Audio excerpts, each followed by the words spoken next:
Jika kita melihat dari indikator Fear and Greed Index, kondisinya saat ini market udah mulai netral guys, di mana market yang kemarin sempat fear ya dalam beberapa minggu terakhir, sekarang udah berangsur-angsur pulih kepercayaannya karena melihat pergerakan dari market Bitcoin yang udah mulai recover. Jadi, hai semuanya, gimana kabar kalian? Semoga selalu dalam keadaan baik. Di kesempatan kali ini, kita akan mengulas atau mereview ulang ya apa yang sudah terjadi dalam semingguan terakhir, dan seperti biasa teman-teman ada di segmen nyangkut bareng dan kita akan coba ulas pertama-tama dari pembahasan kalender ekonomi.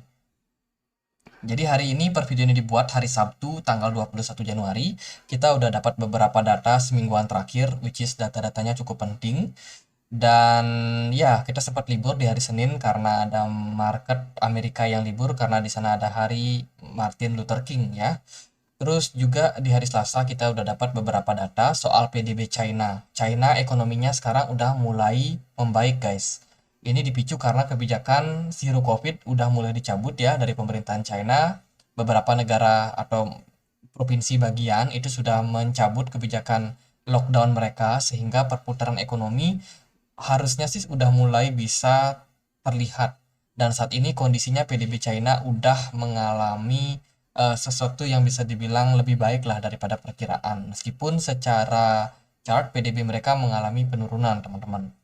Jadi dari sebelumnya 3,9%, sekarang turun ke 2,9%. Tapi ini udah jauh di atas ekspektasi karena memang kebijakan daripada Zero Covid udah dicabut, sehingga produksi di China mungkin akan kembali menggeliat di tahun-tahun ke depan.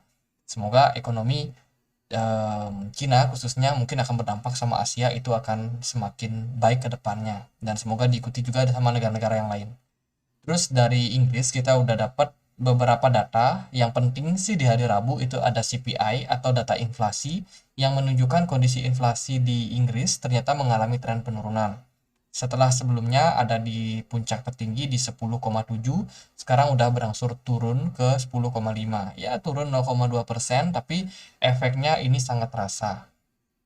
Nah, di tahun depan kita bakalan, bukan di tahun depan, di bulan depan kita bakalan dapat uh, keputusan dari kebijakan bank sentral masing-masing negara dalam hal suku bunga mereka. Mungkin Eropa dan juga Inggris masih bakalan tetap naikin suku bunga ya, karena mengingat mereka agak terlambat nih naikin suku bunga daripada The Fed.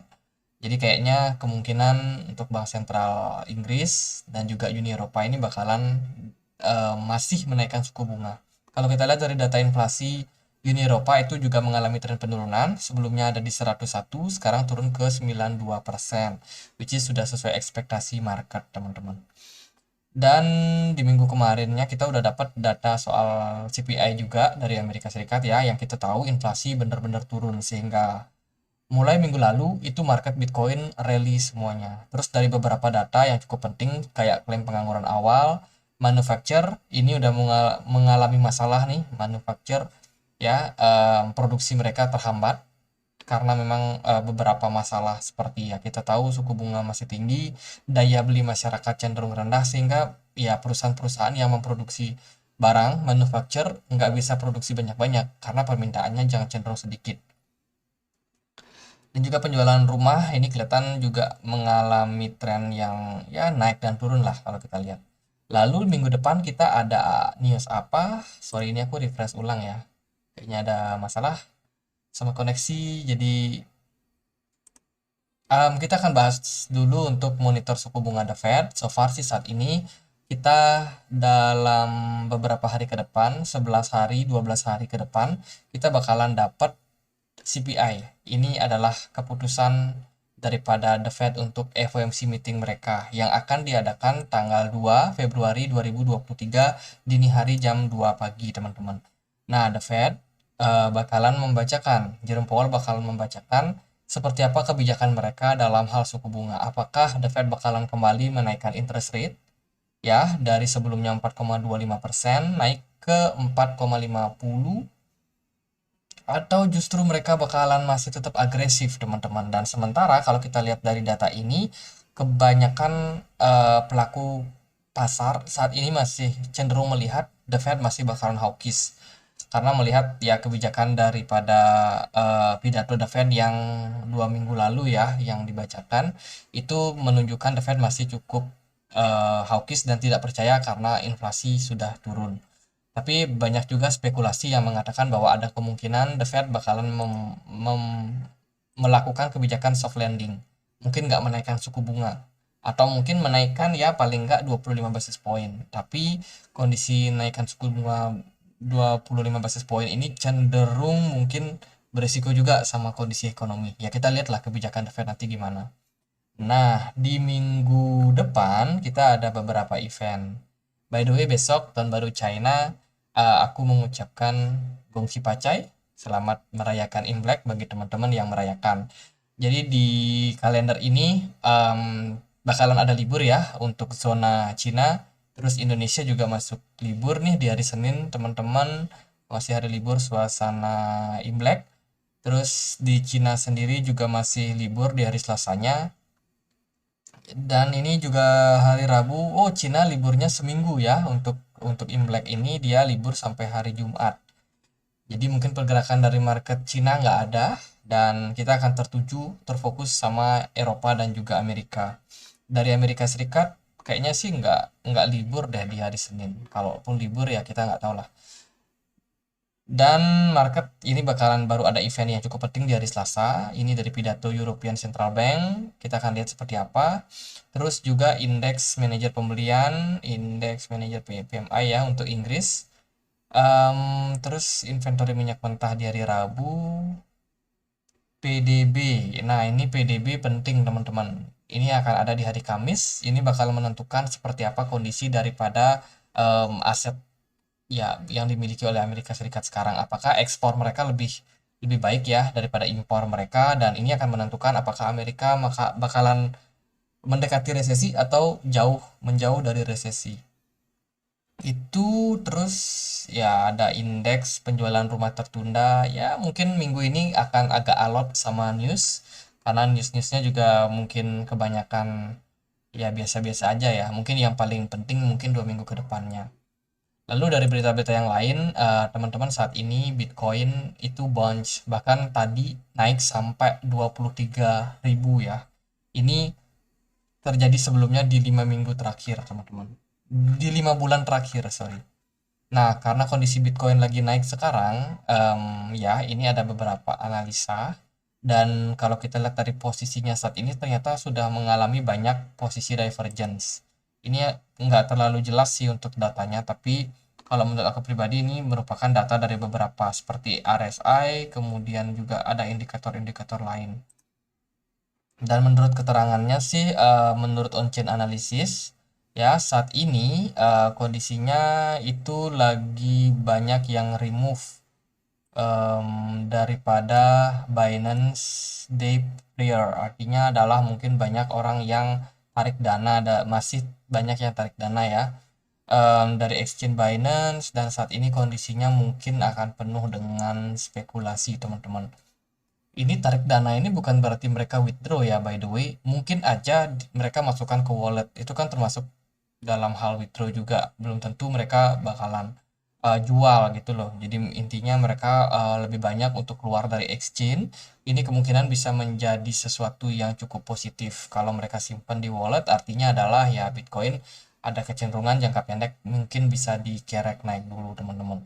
Tapi kita juga harus tetap berhati-hati sama kondisi sekarang karena mengingat kita masih dalam posisi bear market. Mungkin banyak orang yang masih yakin ini kita masih berada dalam bear market, dan so far dalam kondisi ekonomi yang masih belum menentu seperti sekarang, tentunya kewaspadaan perlu kita jaga. Meskipun ya kita lihat realitinya market cenderung naik. Hari ini naik 9% Bitcoin, keren. Bitcoin price rally provides much need relief for Bitcoin miners. Kita tahu Bitcoin miners kemarin banyak yang merugi, bahkan banyak yang menjual dengan kondisi yang hash rate-nya sangat rendah, sehingga banyak perusahaan-perusahaan miners yang mengalami masalah keuangan. Ternyata dalam kondisi sekarang itu para miners sudah mengurangi penjualan mereka di bulan Desember. Jelas terlihat teman-teman. Dan kondisinya sekarang miners sudah nggak banyak jualan, sehingga dengan kondisi seperti sekarang ini Bitcoin dapat posisi yang cukup baik teman-teman untuk melanjutkan tren penguatan. Bitcoin miner are still selling the bulk of their mined BTC. Oke, ini masih ada beberapa data ya tentang miners yang masih melakukan penjualan, tapi menurutku penjualan yang dilakukan itu sudah semakin rendah bila kita compare sama yang terjadi di bulan November kemarin. Itu kan market sempat down ya di bulan November, ya karena para miners masih melakukan penjualan waktu itu. Tapi sekarang udah mulai berangsur-angsur stabil. Terus dari berita lain ada Genesis yang mengajukan kebangkrutan di minggu ini, teman-teman. Kurang lebih itu beritanya tanggal 20 ya. Berarti kemarin itu DCG akhirnya mengkonfirmasi bahwa ya salah satu perusahaan company ya yang dinaungi oleh DCG itu mengalami bangkrutan, teman-teman. Mereka udah mengajukan chapter ke-11 dan ya ini sebuah pukulan sih sebenarnya. Ini ada statement resminya dari DCG yang mengatakan bahwa Genesis akhirnya nggak bisa bertahan. Nah, ini ada beberapa perusahaan sisa yang masih bertahan. Grayscale Investment, terus juga Foundry Digital, Lino Groups, Coindex, dan TradeBlock, teman-teman. Ini perusahaan-perusahaan holding yang masih bertahan di DCG. Dan kita akan lihat seperti apa. Apakah kedepannya ada perusahaan-perusahaan yang mengalami masalah lagi. Nah, ini bisa digadang-gadang menjadi salah satu news yang bisa menyebabkan market crash, teman-teman. Tapi apakah benar bisa turun? Ya, kita akan lihat dari perkembangan newsnya. Nah, ini berita soal soft landing dari The Fed. Saat ini sentimen market itu mix ya bisa dibilang. Ini berita 10 Januari. Nah, kondisi market saat ini sedang mix. Kenapa? Karena dari segi indikator seperti contohnya CPI, terus juga ada PMI ya, PMI Products Manufacture itu udah mengalami tren yang penurunan. Terus juga banyak inflasi dan juga PHK, teman-teman. Ini udah makin marak lagi. Microsoft beritanya baru mau PHK juga. Jadi perusahaan-perusahaan saat ini udah banyak yang melayoff karyawan. Terus inflasi ternyata mengalami tren penurunan. Ini tentunya karena kebijakan-kebijakan seperti layoff tadi.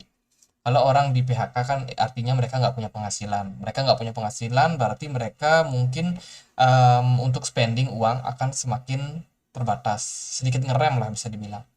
Nah, ini menyebabkan permintaan di pasaran itu cenderung semakin kecil. Entah itu makanan atau pakaian atau apapun itu semakin mengecil teman-teman karena orang nggak punya banyak uang. Nah, ketika permintaan ini kecil, inflasi mengalami tren penurunan dan ini cukup relate dengan kondisi dan beberapa data yang kita lihat ya di market. CPI udah turun, inflasi di Amerika turun, di Inggris turun, terus juga di Uni Eropa turun. Lalu The Fed mau apa lagi? Nah, ini adalah asumsi yang rame, yaitu soft landing. Ada potensial bahwa The Fed bakalan nggak terlalu agresif pada pertemuan FOMC bulan Februari nanti. Jadi ini akan berdampak sama pergerakan market. Dan kita lihat kondisi market saat ini udah mulai berangsur-angsur membaik ya, khususnya market saham, Bitcoin, gold udah lebih dulu. Oke, kita udah dapat beberapa data dan poin-poin penting. Ini ada beberapa event, mungkin yang teman-teman yang suka cari-cari cuan di koin-koin altcoin bisa perhatikan ya. Ini ada beberapa news. Yang penting ini ada free mint launch dari SCRT, Secret ya nama koinnya. Ini cukup banyak yang melihat, 25 yang ngevote. Tapi dari news ini itu belum ada informasi lebih lanjutnya. Tapi so far dia dapat notice trending, signifikan dan juga hot. Terus juga ada LDO atau Lido DAO, ini akan melakukan community call. Kayak ASME meeting gitu ya. Jadi ini adalah layer kedua daripada Polygon, teman-teman. Nah, ini menarik ya. LDO ini banyak menjadi perbincangan belakangan ini. Coba teman-teman watchlist token-token ini. Terus juga akan ada Kava. Terus yang lain ada Hedera, Habar ya. Habar bakalan ada testnet reset, teman-teman. Ini di tanggal 26 Januari. Terus Koti bisa teman-teman pantau juga. Holo, SNX, Decentraland mana. Ini akan ada meet up di Tokyo. Mungkin akan bisa berpengaruh sama pergerakan market. Terus Flux, FLM. Oke, itu beberapa token yang mungkin teman-teman bisa pantau dalam beberapa minggu ke depan. Lalu gimana untuk pergerakan dari market? Kita akan mulai dulu dari DXY. DXY mengalami tren penurunan sejak Desember November ya, November DXY udah mengalami tren penurunan. Ini disebabkan karena ya kondisi dari The Fed yang berangsur-angsur sudah melihat kemungkinan inflasi bakalan turun, sehingga optimisme masyarakat terhadap US dollar yang udah naik sekitar 1 tahun kemarin itu semakin berkurang, teman-teman. Ya karena The Fed paling dia bisa naikin 25 basis point lagi. Setelah itu ya udah dia soft landing, nggak naikin suku bunga, dan ya permintaan dolar itu cenderung bakalan menurun. Nah, ini dimanfaatkan oleh banyak aset yang lain. Contohnya emas. Emas kalau kita lihat dari chart BITR ya atau rupiah, kondisinya cenderung dalam tren bullish. Kalau kita pakai ini chart di time frame weekly, emas kalau kita lihat dari tahun 99 sampai sekarang ini udah naik sangat signifikan. Dari harga sebelumnya cuma 50.600, sekarang harganya udah di 900.000 sekian. Jadi itu udah cuan banyak banget. Dan emas ini ternyata nggak terpengaruh sama suku bunga. Suku bunga The Fed mau naik atau turun, emas tetap naik kalau kita menggunakan rupiah. Tapi kalau pakai dolar ya beda ya. Kalau chart dolar beda karena memang cenderung untuk dolar sendiri cenderung lebih powerful lah bisa dibilang. Tapi so far ya trennya masih cenderung naik buat buat gold, teman-teman. Jadi gold tentunya bisa menjadi sarana ya, investasi atau mungkin aset lindung nilai buat teman-teman. Jadi untuk hedging ya, gold itu masih menjadi primadona saat ini, apalagi orang-orang yang generasi lebih dulu ya biasanya investasinya di emas karena emas cenderung lebih stabil dan naik setiap setiap beberapa periode itu kecenderungannya naik lah. Nah, terus gimana untuk market saham? IHSG by the way udah mulai sedikit recover setelah kemarin sempat dapat tekanan yang signifikan.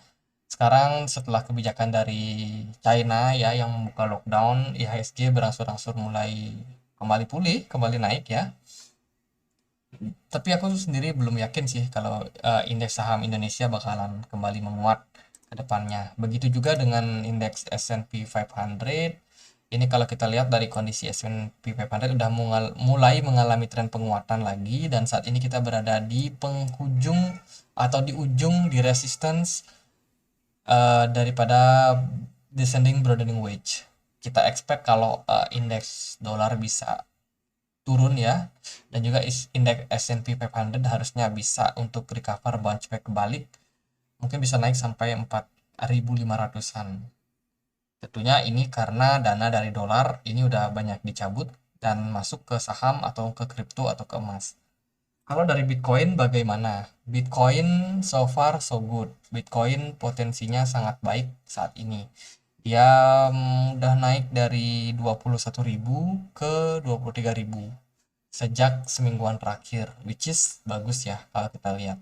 Nah, ini aku mau sedikit review untuk analisa aku di beberapa video terakhir soal apa namanya Fed Fund Rate, teman-teman. Ini adalah suku bunga. Ini indikator yang di bawah adalah indikator suku bunga The Fed ya. Dan yang di atas adalah chart Bitcoin. Bentar, ini aku bisa hilangin dulu. Oke.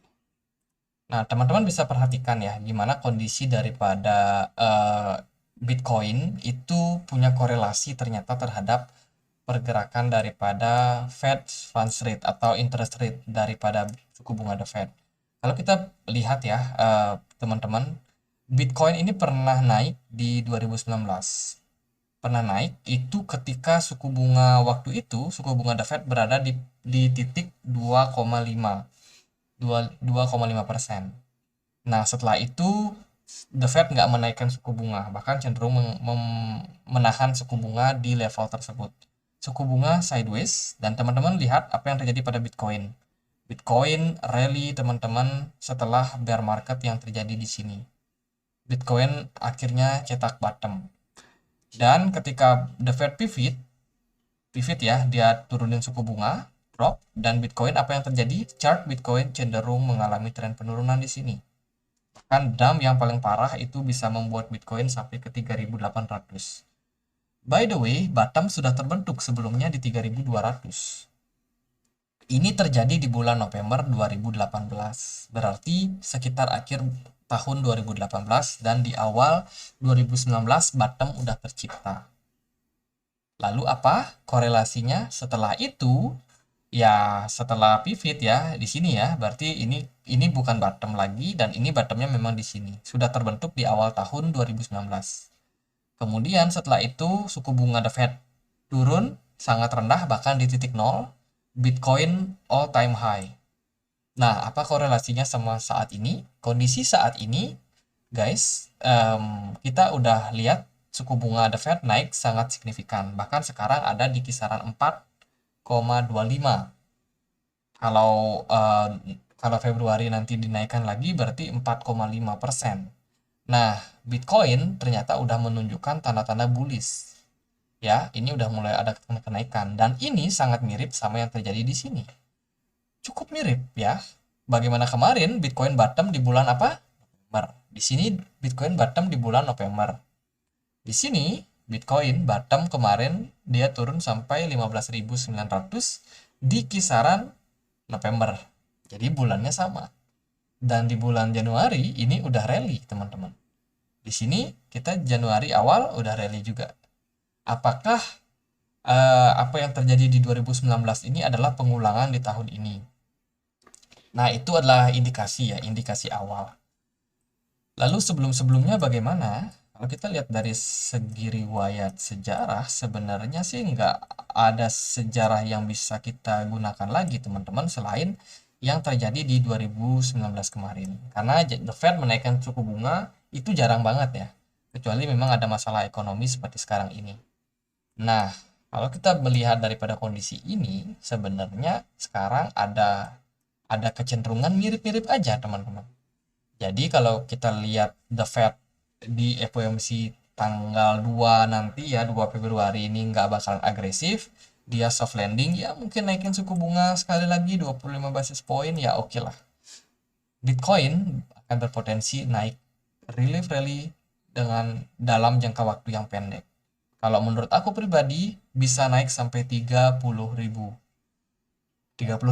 Setelah itu mungkin ya kita bakalan melihat The Fed pivot. The Fed pivot mengakibatkan ya penurunan suku bunga, mengakibatkan likuidasi di market makin banyak.